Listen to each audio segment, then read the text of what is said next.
అనగనగా ఒక ఊరు ఉండేది. ఆ ఊరిలో కాంతమ్మ అనే ఒక ముసలావిడ నివాసం చేస్తూ ఉండేవారు. కాంతమ్మ గారు అందరితో మర్యాదగా మాట్లాడుతూ ఉండేవారు. కాంతమ్మ గారికి ఒక కిరాణా దుకాణం ఉంది. అందులో సరుకులు అమ్ముకుంటూ ఆ కిరాణా దుకాణాన్ని నడిపిస్తూ ఉండేవారు. కాంతమ్మ గారి కిరాణా దుకాణానికి రామయ్య వస్తాడు. కాంతమ్మ గారు, నాకు కిలో చక్కెర ఇవ్వండి. చక్కెరనా రామయ్య? అలాగే, ఇప్పుడే ఇస్తాను.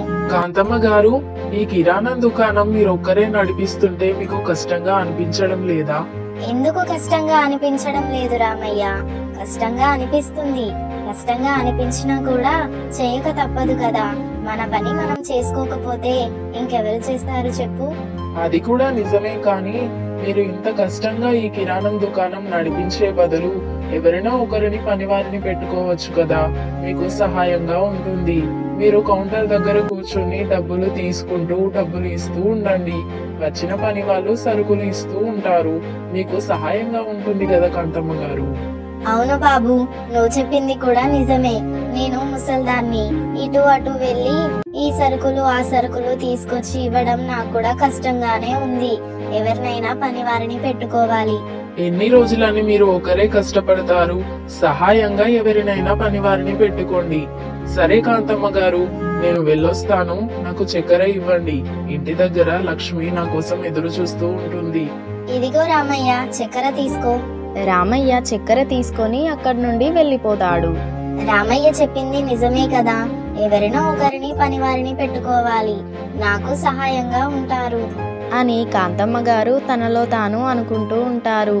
మరుసటి రోజు, ఏమండి, మీ కిరాణం దుకాణంలో ఏదైనా పని ఉందా? నేను పని చేస్తాను. నాకేదైనా పని ఉంటే ఇవ్వండి. ఎవరమ్మా నువ్వు? ఇంతకీ నీ పేరేంటి? నా పేరు సరస్వతి. నాది పక్క ఊరు. పని కోసం నేను ఈ ఊర్లోకి వచ్చాను. ఏదైనా పనుంటే ఇవ్వండి, చేస్తాను. అవునా? నా పేరు కాంతమ్మ. సరస్వతి, మరి చెప్పిన పని సరిగ్గా చేస్తావా? విసుక్కోకుండా పని చెయ్యాలి. ప్రతిరోజు పనిలోకి రావాలి. అలా వస్తావా సరస్వతి? ప్రతిరోజు పనిలోకి వస్తానండి. నమ్మకంగా పని చేస్తాను. ఏదైనా పనుంటే ఇవ్వండి. అలా అయితే ఈ రోజు నుండి నువ్వు పనిలో చేరు. నెల నెలకి జీతం తీసుకో. సరేనా సరస్వతి? అలాగే కాంతమ్మ గారు, నాకు పని ఇచ్చినందుకు మీకు చాలా కృతజ్ఞతలండి. పర్వాలేదులే సరస్వతి. ఇక ఆ రోజు నుండి సరస్వతి కాంతమ్మ గారి కిరాణా దుకాణంలో పని చేయడం మొదలు పెడుతుంది. కాంతమ్మ గారు, 1 కిలో పెసరపప్పు ఇవ్వండి. అలాగే లక్ష్మి. సరస్వతి, 1 కిలో పెసరపప్పు జోకివ్వు. కాంతమ్మ గారు, ఆవిడ ఎవరండి? మీ కిరాణం దుకాణంలో కొత్తగా కనిపిస్తుంది. తన పేరు సరస్వతి. నిన్ననే పనిలో చేరింది లక్ష్మి. అవునా కాంతమ్మ గారు, చాలా మంచి పని చేశారండి. ఇలా పనిలోకి ఎవరినో ఒకరిని పెట్టుకుంటే మీకు కూడా సహాయంగా ఉంటుంది. అవును లక్ష్మి, రామయ్య కూడా అదే చెప్పాడు. ఎవరినైనా పని వారిని పెట్టుకోవచ్చు కదా కాంతమ్మ గారు, ఎందుకని కష్టపడుతున్నారు అని. ఇదిగోండి పెసరపప్పు. ఇంకేమైనా కావాలా మీకు? ఇంకేమీ వద్దు. ఇంకేమైనా కావాలి అంటే మా కిరాణం దుకాణానికే రండి. అలాగే కాంతమ్మ గారు, మరి నేను వెళ్ళొస్తానండి. అలాగే లక్ష్మి. లక్ష్మి పెసరపప్పు తీసుకొని అక్కడి నుండి వెళ్ళిపోతుంది. సరస్వతి అందరితో ప్రేమగా మాట్లాడుతూ మర్యాదగా ప్రవర్తిస్తూ ఉంటుంది.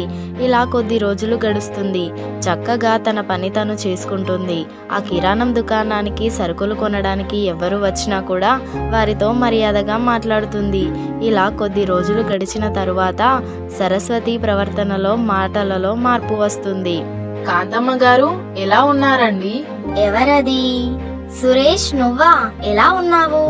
నేను బాగున్నాను కాంతమ్మ గారు, మీరెలా ఉన్నారు? నేను బాగున్నాను బాబు.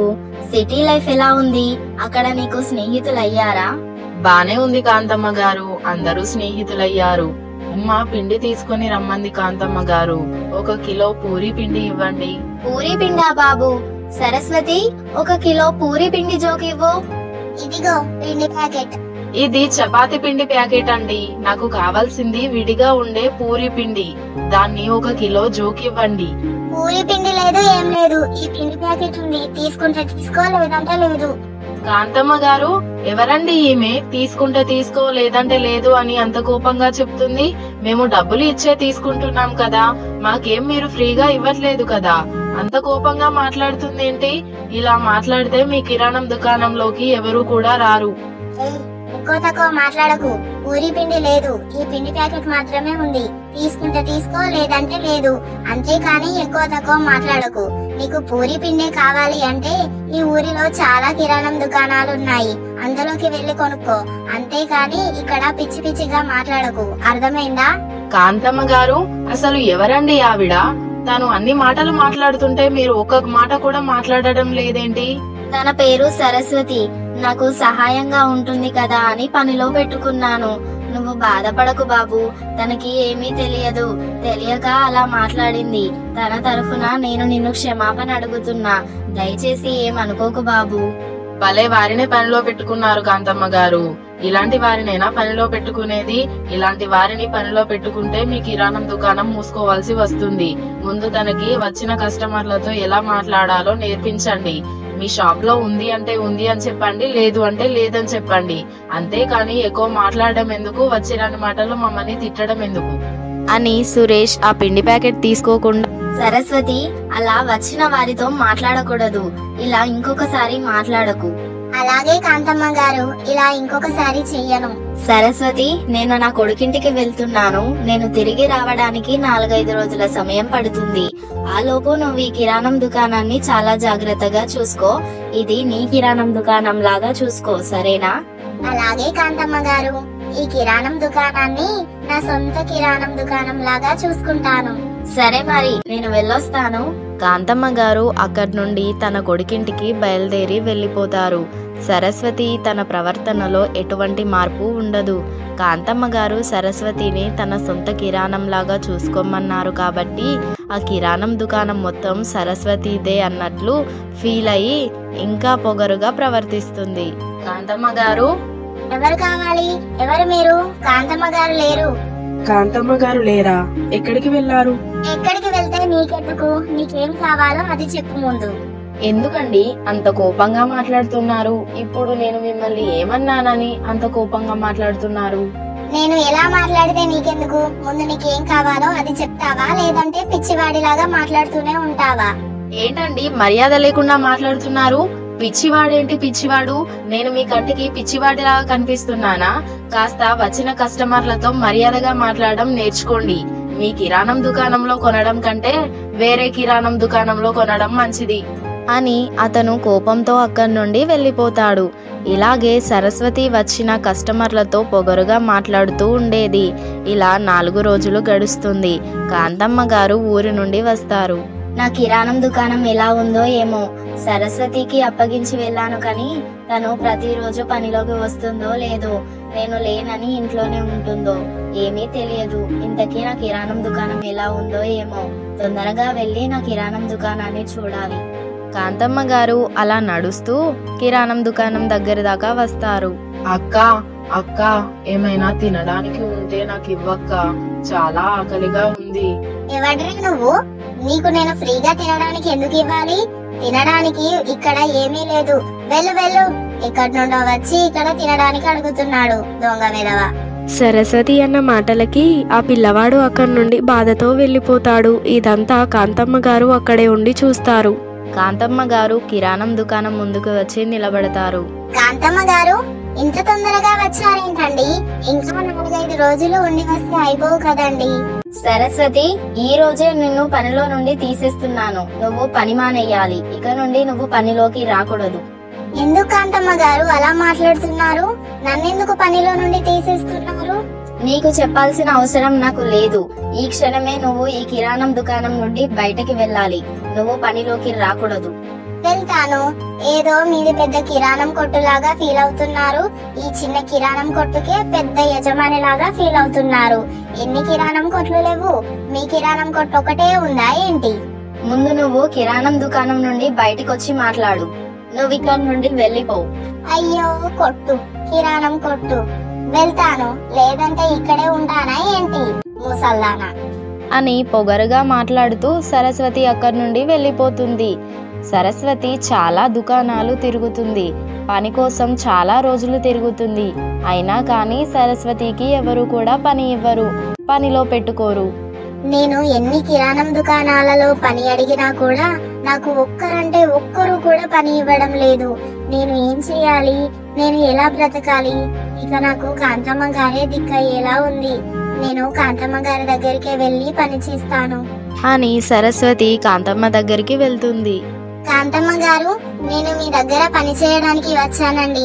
నన్ను పనిలో పెట్టుకోండి కాంతమ్మ గారు. పని లేదు, ఏం లేదు, ఇక నుండి వెళ్ళిపో అని కాంతమ్మ గారు సమాధానం చెప్తారు. అయ్యో కాంతమ్మ గారు, దయచేసి మీరు అలా అనకండి. దయచేసి నన్ను పనిలో పెట్టుకోండి కాంతమ్మ గారు. మీ దగ్గర పని మానేసినప్పటి నుండి నేను ఎన్నో చోట్ల పని కోసం వెతికాను, కానీ ఏ ఒక్కరు కూడా నాకు పని ఇవ్వడానికి ముందుకు రావడం లేదండి. ఏ ఒక్కరు కూడా నాకు పని ఇవ్వలేదు. మీరు వయసులో చాలా పెద్దవారు. దయచేసి నన్ను క్షమించి నాకు మళ్ళీ పని ఇవ్వండి కాంతమ్మ గారు. మీరు పెద్దవారని కూడా చూడకుండా మిమ్మల్ని చాలా మాటలు అన్నాను. దయచేసి నన్ను క్షమించండి కాంతమ్మ గారు. నా తప్పు నాకు తెలిసొచ్చిందండి. ఇప్పుడు అర్థమైందా? నేను ఇవ్వను పో అంటే నీకు అంత బాధేసింది కదా. అలాంటప్పుడు ఒక పిల్లవాడు ఆకలితో ఉండి నీ దగ్గరికి ఆహారం కోసం వస్తే ఆహారం లేదు, ఏమీ లేదు అని ఎంత పొగరుగా సమాధానం చెప్పావు. వచ్చిన కస్టమర్లతో కూడా అంత పొగరుగా మాట్లాడడం నీకు మంచిదా చెప్పు? ఎంత పొగరుగా మాట్లాడావు నువ్వు. అవును కాంతమ్మ గారు, పొగరుతోనే మాట్లాడాను. దయచేసి నన్ను క్షమించండి. అలా మాట్లాడడం నా తప్పే.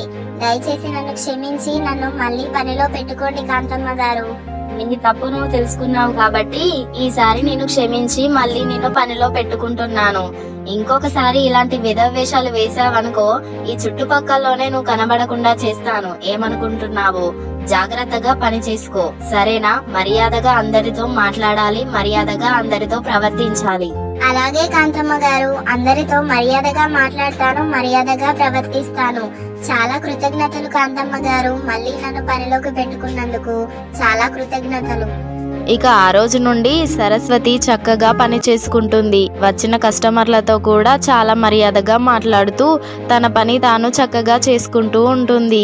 ఈ స్టోరీ కనుక మీకు నచ్చినట్లయితే ఈ వీడియోని లైక్ చేయండి, షేర్ చేయండి, కామెంట్ చేయండి.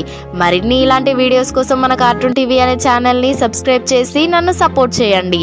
బాయ్ ఫ్రెండ్స్, మరో కొత్త వీడియోతో మళ్ళీ మీ ముందుకు వస్తా.